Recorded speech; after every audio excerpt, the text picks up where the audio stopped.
الله والصلاة والسلام على رسول الله وعلى آله وصحبه أجمعين وبعد.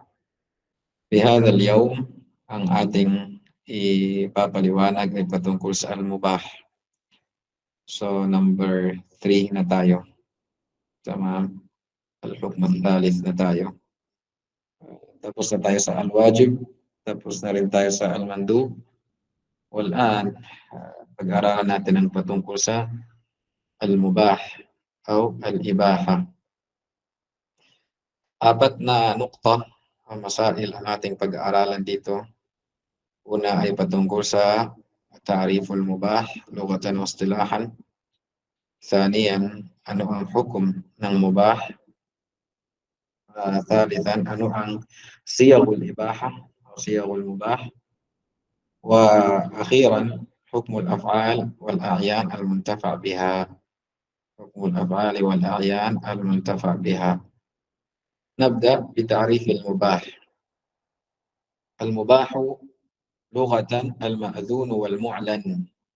المأذون والمعلن. So, dalawa ang ibig sabihin ng mubah. Ma'adhun wa mu'lan. Pag sinabi natin mubah, lughatan, min baha shay ay dhahar. Wa abahahu ay adharahu. أباحه أي أظهره. والإباحة بمعنى الإظهار وبمعنى الإطلاق والإذن. أباح لك ماله أي أذن في الأخذ والترك وجعله مطلق الطرفين وأباح الشيء أحله لك. واضح يا إخواني؟ أبحت لك أن تتصرف في مالي ibig sabihin ay pinapahintulutan kita na gamitin ang aking مال. هذا معنى الإباحة في اللغة. المأذون والمعلن. المأذون والمعلن. طيب، أما في الاصطلاح فالمباح أو الإباحة ما أذن الله في فعله وتركه غير مقترن بذم فاعله وتاركه ولا مدحه. Yan yung mubah. Ibig sabihin, ang mayroon lamang mula sa sharia natin ay pagpapahintulot. Al-idhn. Ma'adhin Allahu fi fi'lihi wa tarkihi. Pinapahintulutan ng Allah, pinapahintulutan ng sharia na ito ay ating gawin o ito ay hindi natin gawin. The same. Gawin mo o hindi mo the same. Hindi mo gawin. Ito ay pinapahintulutan sa sharia. غير مقترن بذم فاعله وتاركه ولا مدحه. غير مقترن بذم فاعله. Bakit? Kasi kung mayroong dham lil fa'il, ano ang mangyayari? Ito ay imma magiging makruh o magiging haram. Kung fa'iluhu ay madhmum, magiging makruh yung fi'il o ito ay haram. So, sa mubah, ghayru muqtarin bidhammil fa'il aw tarikih. Wadih ya ikhwani? Wala madhihi. Dahil kung mayroong madh lil fa'il, ito ay magiging mandub o wajib. Kaya ang mubah ay walang madh sa fa'il at saka sa tarik at wala ring dham sa fa'il at saka sa tarik. Hada huwa ta'rifu al-mubah lughatan wa istilahan. هناك فائدة ذكرها الشيخ محمد الأمين الشنقيطي في كتابه. قال: اعلم أن الإباحة عند أهل الأصول قسمان. الإباحة عند أهل الأصول قسمان. الأولى إباحة شرعية والثانية إباحة عقلية. Anong ibig sabihin ng ibahatun syar'iyya? Ibig sabihin yan, saan natin nalaman na ito ay mubah? Mula sa sharia. Kaya nga tinawag na ibahatun syar'iyya. Ibahatun syar'iyya ay urifat min qibali syar'i. Nalaman natin ang pagiging mubah niya mula sa Sharia. Yan yung ibaha syar'iyya. Ano ang halimbawa nito? Ang kanyang halimbawa ay ibahatul jima'i fi layali Ramadan. Yung pagpapahintulot ng jima' fi layali Ramadan. Fi layali Ramadan. Ano ang hukom ng al-jima' fi layali Ramadan? Ang hukom niya ay mubah. Ibig sabihin ay ipinapahintulot sa Sharia. So, hindi siya wajib na ito ay mubah. Saan natin nalaman na ito ay mubah?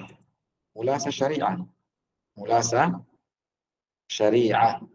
Dahil sinabi ng Allah subhanahu wa ta'ala, uhilla lakum laylatas siyami ar-rafathu ila nisa. Kaya ito ay tinatawag na ibahatun syar'iyya dahil nalaman natin ang kanyang pagiging mubah mula sa Sharia. Mithalu al-ibaha syar'iyya, ibahatul jima'i fi layali Ramadan.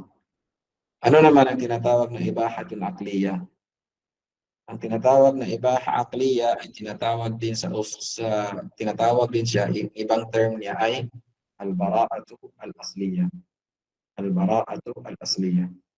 Another term sa al-ibahatu al-aqliyya ay istishabul adami al-asli hatta yarida dalilun naqilun anhu. واضح الاستصحاب أو الاستصحاب العدم الأصلي حتى يرد دليل ناقل عنه.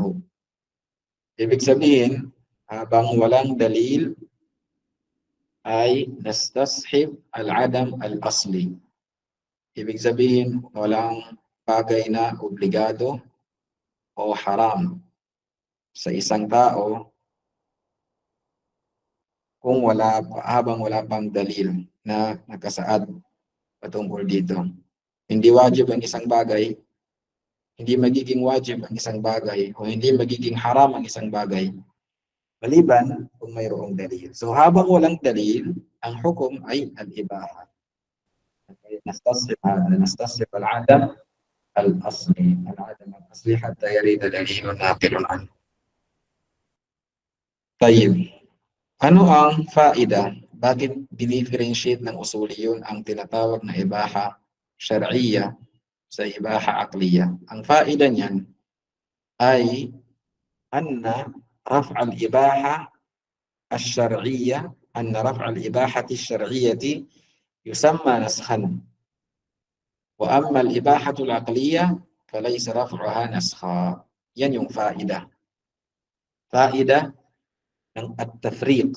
Kaya لماذا نفرق بين الإباحتين. Al-faida, kapag pinawalang bisa ang ibaha syar'iyya, ito ay matatawag na nasakh. Ngunit kapag ang pinawalang bisa ay ibaha aqliyya o al-bara'a al-asliyya o istishabul adam al-asli, ito ay hindi matatawag na nasakh. Tingnan natin ang example. Ibahatu al-fitri fi Ramadan. Ibahatu al-fitri fi Ramadan wa ja'li al-it'ami badalan 'an as-sawm. Ito ay ibahatun syar'iyya. Bakit? Mayroong dalil mula sa Sharia na ito ay mubah. Wa hadha hasala fi bidayati as-siyam, sawm Ramadan, which is mubah sa isang tao na siya ay mag-fasting o hindi mag-fasting ngunit magpa-it'am. Mag-it'am. Hadha fi bidayati as-siyam. Sa mga unang taon na ginawang obligado ang siyam Ramadan, mayroong choice. Ang isang mukallaf, pwede siyang magsiyam at saka pwedeng mag-it'am. Kung hindi siya magsisiyam, kung hindi siya magpa-fasting, ay mag-it'am. Kahit kaya niyang magsiyam. Fahimtum ya ikhwani? Hada fil bidaya. Saan natin nalaman na yun ay pwede, mubah? Dahil sa sinabi ng Allah Azza wa Jal, wa 'alal ladhina yutiqunahu fidyatun ta'am miskin. So, sabi ng ating mga ulama, yan ay sa bidaya ng siyam. Ang isang tao, ang isang mukallaf ay maaaring pumili kung siya ay mag-fasting ng Ramadan o mag-it'am. Kahit kaya rin niyang mag-fasting. Wadih. Tayo yan ay ibaha syar'iyya dahil nga may dalil. Ngayon, rufi'a hadha al-hukm. Ibig sabihin, dalil na nagsasabi na wajib ang pagsiyam. Hindi na pinawalang bisa na yung option na mag-it'am. Kung kayang mag-fasting ay pinawalang bisa yun. Ano yung aya? Sinabi ng Allah Azza wa Jal, فَمَنْ شَهِدَ مِنْكُمُ الشَّهْرَ فَلْيَصُمْهُ. Ibig sabihin, sino yung tao na umabot ang kanyang buhay sa Ramadan, ay washahida, faman shahida minkum ash-shahra falyasumhu. Wajib sa kanya na magsiyam. So sa aya na yan, tinanggal na niya yung option na magpa-it'am. At ang pagtatanggal ng option na yun ay tinatawag na nasakh. Bakit tinawag na nasakh? Tinawag na nasakh dahil yung ibaha na ating pinawalang bisa ay ibahatun syar'iyyah. Ibahatun syar'iyyah. Faman shahida minkum ash-shahra falyasumhu. Sabi natin na sa pamamagitan ng aya na ito, naintindihan natin na wajib sa sino mang tao umabot sa Shahru Ramadan na siya ay mag-fasting ng Shahru Ramadan. Tingnan naman natin ang ibaha aqliyah. Kung matatawag ba na nasakh ang raf'ul hukm al-ibaha al-aqliyah o la? Sabi niya hindi matawag na nasakh. Ano ang example niyan? Tahrimur riba. Ang riba sa bidaya ng Islam ay mayroong transaction na gagawa na may riba. At nung wala pa ang pagbabawal ng riba. Wala pa ang pagbabawal ng riba. Ada fi awali al-Islam. Thumma ba'da dhalika ja'a tahrimur riba. Dumating ang tahrimur riba. At nung ipinagbawal ang tahrimur riba, hindi natin ngayon pwedeng tawagin o sabihin na ang tahrimur riba ay nasakh sa ibahatu ar-riba. Bakit hindi natin matatawag? Dahil yung ibahatul riba, bago yung tahrimur riba, ay hindi sa ibahatun syar'iyyah. Hindi ibahatun aqliyah. Ibahatun aqliyah. Hindi ibaha syar'iyyah, bagkus ito'y ibaha aqliyah, kaya hindi matawag na nasakh. Tayyib. Next point natin, hukmul mubah. Qala laka hukmuhu min haythu huwa. Wadih, hukmuhu min haythu huwa. Anna fa'ilahu aw tarikahu la yastahiqqu al-'uqubata wala adh-dhamma wala al-'itaba wala yastahiqqu ath-thawaba wal ajra wal madha wa anna ash-shari'a lam yatlub fi'lahu wa lam yatlub ijtinabah. So yan yung mubah. Fa'iluhu wa tarikuhu aw tarikuhu la yastahiqqu al-'uqubah wa kadhalika la yastahiqqu ath-thawab la madh wala dham. Katulad ng ating nabanggit kanina. Bakit ganon? Lianna ash-shari'a lam yatlub fi'lahu hatta yumdah fa'iluhu. Wa lam yatlub ijtinabah hatta yumdah mujtanibah. Fahimtum ya ikhwani? Fahimtum hada? Dahil, ya ikhwan, kung fa'ilu syai'i mamduhun, may madh sa sana sa fa'iluhu, hindi na siya magiging mubah. Ang kanyang level ngayon ay tataas na maging mandub kung mayroong madh sa fa'il. Magiging mandub siya kung may madh sa fa'il. At kung mayroong madh sa fa'il at mayroong dham sa tarik, yun naman ay tataas siya at magiging wajib. Fahimtum hada? Kung walang madh sa fa'il, walang tarik, mubah. Kung mayroong madh sa fa'il, yan ay magiging mandub. Kung may madh sa fa'il plus may dham sa tarik, yan yung tinatawag na wajib. Tayyib. Mananatili ba siyang mubah kahit mayroon tayong qasd hasana? Sabi niya lang. Kung mayroong qasd o niyya na mabuti, magkakaroon ka ng thawab. Magkakaroon ng thawab. So hindi siya mananatiling mandub na walang thawab. Ikaw ay magkakaroon ng thawab kahit siya ay mandub. Wadih? Sa pamamagitan ng niyya. قال إذا قصد بها المكلف وجه الله تعالى وابتغى مرضاته وأنه يقوم بها بقصد الطاعة فإنها تنقلب إلى طاعة وعبادة. Halimbawa, al-akl min haythu huwa akl mandub, mubah. Pero magiging ta'a wa ibadah kung ang iyong sa pamagitan ng akl, ikaw ay mayroong niyya sa iyong pagkain na litaqawi ala ta'a wal ibadah wal ilm wal jihad. Magkakaroon ka ng thawab, magiging ibadah. Asyurb, ganun din. Halimbawa, pag-inom ng kape, hada mubah. Min haythu huwa syurbun, ito ay mubah. Pero sabihin mo, mayroon akong dars mamaya. Dil-ilm, taqawi al-ilm. Mayroon akong dars mamaya, so kailangan kong mag-focus dahil dars sharia. Inom ako ng kape para magkaroon ako ng tarkiz. Alaan, ang iyong pag-inom ng kape ay hindi lamang basta pag-inom ng kape. Bakit mayroon itong thawab. Mayroon itong thawab dahil sa iyong niyya. Mithalu dhalik, aydan mithaluhu at-tamattu' bi ashi'ati syams. Sabihin mo, magbabad ako sa araw. Wadih?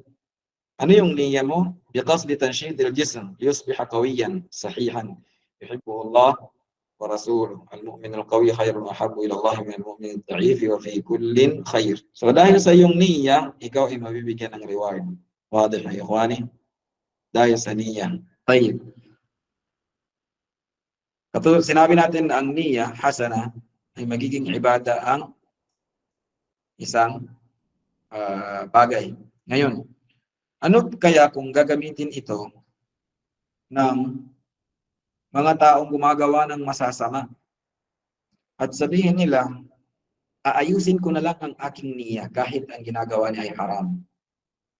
Magiging tama ba ang kanyang pananaw? Ang kaida natin nga ikhwani, anong pinapatungkulan ng ating usapin? Mga bagay na mubah. Ibig sabihin, ito ay pinapahintulutang gawin sa Sharia. Hindi pasok dito yung haram. So gagawa ka ng haram at ayusin mo lang ang niyya, hindi yun pasok dito. Walang kinalaman yun dito. Fahimtum al-an ya ikhwani? Dahil ito ang pinag-usapan natin dito ay isang mubah. Ibig sabihin, pinapahintulutan ng Sharia. Pero ang plus point ay magkakaroon siya ng reward. At ang kanyang ginagamit niya sa isang haram. Haram, binal bidaya, haram. Hindi yan maayos ng niyya. Ang haram ay mananatiling haram. Hindi siya maayos ng niyya. Fahimtum ya ikhwani? Ganon din sa riba, ya ayyuhal ahibba. Sabi niya, makipag-transact na lang ako ng riba. Makipag-transact ako ng riba. At kapag, siyempre sa riba, that is halos 100% tumutubo ang iyong yaman. Pag marami ng aking yaman, gagamitin ko naman ito at gagastahin ko liwajihillah. So sabihin niya, salih naman yung kanyang niyya. So hindi rin niya magagamit yan. Hindi rin niya magagamit na hindi magiging tama ang kanyang ginagawang mali dahil sa tama ang kanyang niyya. O mabuti ang kanyang niyya. Mabuti ang intensyon. At ito, intabihu liyada, ayuhal ahibba. Subhanallah. Subhanallah. Lalo na ngayon social media. Yan lang ang maririnig mo sa ngayon. Tama, mabuti naman ang aking, di ba? Mabuti naman ang aking intensyon. Walang inaapakang tao, gano'n ang maririnig mo. Mabuti naman ang intensyon. Pero haram o mali yung kanyang ginagawa. So, hindi magagamit ang argument nito. Fahimtum ya ikhwani ya ahibati. Fahimtum hada? Ang pinag-usapan dito ay mubah lamang. Ibig sabihin from the start ay pwede mo siyang gawin. Pero dahil sa niya, ikaw ay magkakaroon ng reward. Pero yung haram, hindi siya magiging tama sa pamamagitan lamang ng niya. فهمتم هذا يا إخواني؟ لابد أن تفهموا هذه المسألة. ننتقل الآن إلى النقطة المهمة وهي صيغ أو أساليب الوجوب أو أساليب الإباحة. Maraming asalib al-ibaha, minha al-ibaha. Pag mabasa mo sa Sharia, abaha kada, abahtu lakum hakada, ibig sabihin, ang hukom na ating maistimbab dyan ay mubah. At-takhir bain al-fi'l, o ikaw ay binigyan ng choice ng Sharia. Gawin mo ito or gawin mo ito. Ibig sabihin yan, mubah yan. Al-hil, halal, uhilla lakum, أحللت لكم واضح يا إخواني. الإذن أذن للذين نفي الحرمة. Pag sabihin ng Sharia, intabih. Pag sabihin sa Sharia, hindi ito haram, ibig sabihin niya yan ay mubah. Wadah ya ikhwani. Pag nafyul haraj, pag sabihin ng Sharia, walang problema. Nagawin mo yan, ibig sabihin yan ay mubah. Nafyul ithm, al-iqrar. Pag aqarrar sallallahu alaihi wasallam al-fi'l, ibig sabihin yan ay mubah. As-sukutu 'anil hukm fi syar'. Ibig sabihin kapag hindi nabanggit ang hukom sa Sharia, yan ay mubah. وفي هذا ننتبه لهذا إن شاء الله تعالى mamaya. Narito ang mga example ya ikhwani. Al-ibaha, روي عن عبد الله بن عباس قال قال رسول الله صلى الله عليه وسلم الصلاة بالبيت الطواف بالبيت صلاة. Ang pagtatawaf sa Kaaba ay salat. Katulad din yan ng salat. O yan ay salat.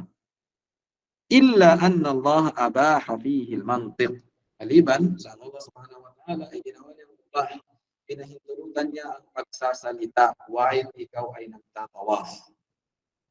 Kaya, hindi ka pwedeng magkiyas. Sabihin mo ngayon, ang pagtawaf ay katulad din ng sala. At dahil bawal magsalita ang tao kapag nagsasala, bawal din siyang magsalita. Jawab, hadal qiyas ay hindi katanggap-tanggap dahil mayroon tayong dalil na sinabi ng Sharia, inna Allah illa anna Allah abaha fihi al-mantiq. So paano natin nalaman na mubah ang pagsasalita kahit while nagtatawaf? Wala sa Sharia, abaha. أيضا قوله صلى الله عليه وسلم في الصوم في السفر إن شئت فصوم وإن شئت فأفطر. So kung ikaw ay musafir, nasa sayo ang choice kung ikaw ay mag-iftar o ikaw ay mag-siyam. Yajuz. So ibig sabihin, ang bagay na yan ay jaiz sayo. Ang mag-siyam ka ay jaiz, ang mag-iftar ka ay jaiz. Ngayon, kung ano ang mas mainam sayo, mag-siyam o mag-iftar, ibang usapin na yun.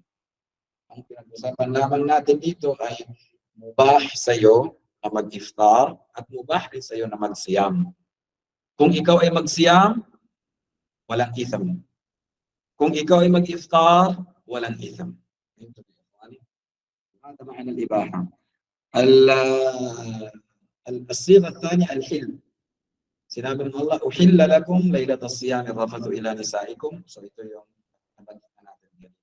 Paano natin nalaman na anna al-jima' fi layali Ramadan ay halal dahil sa uhilla, al-hil.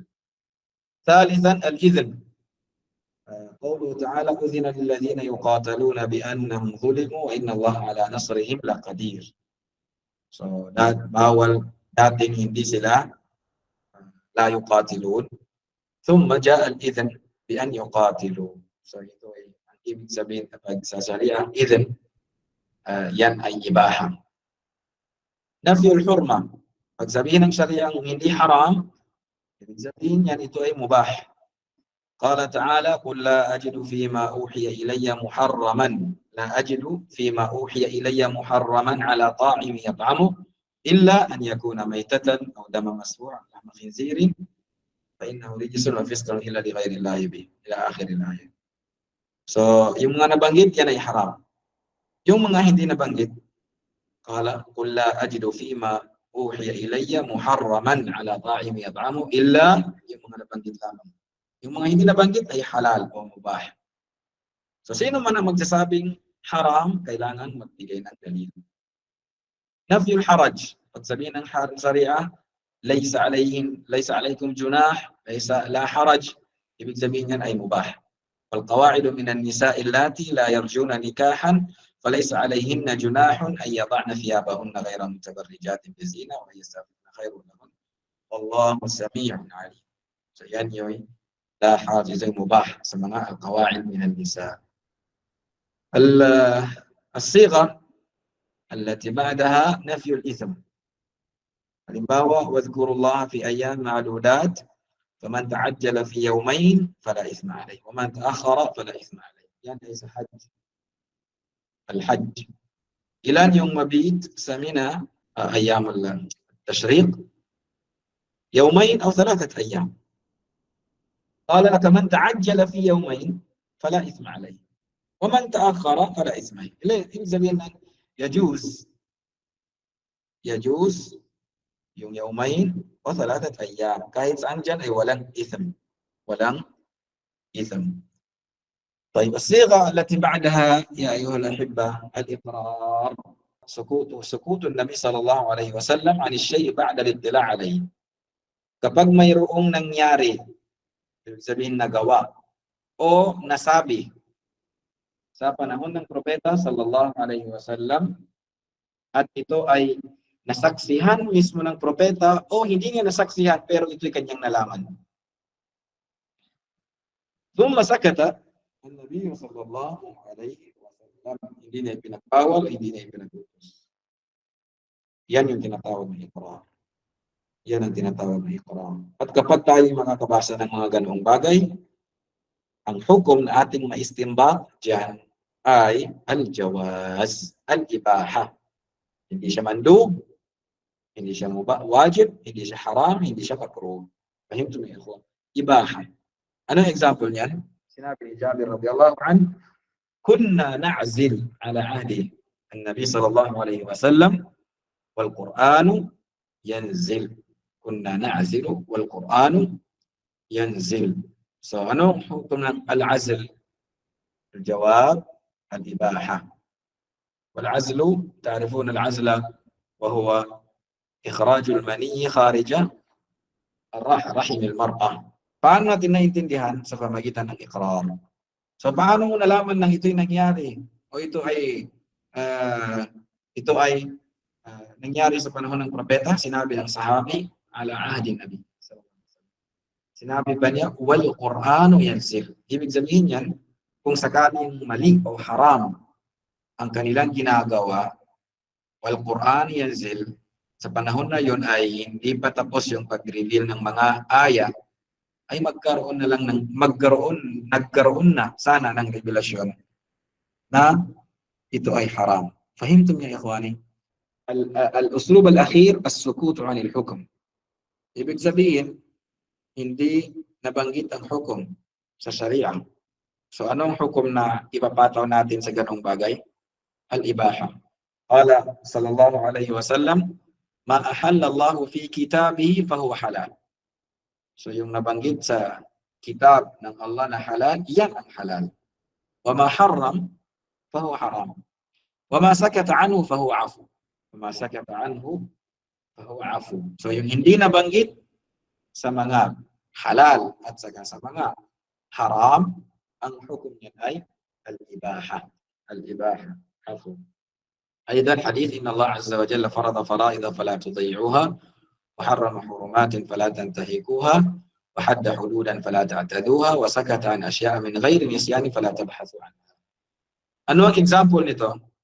عقود المعاملات المستحدثة.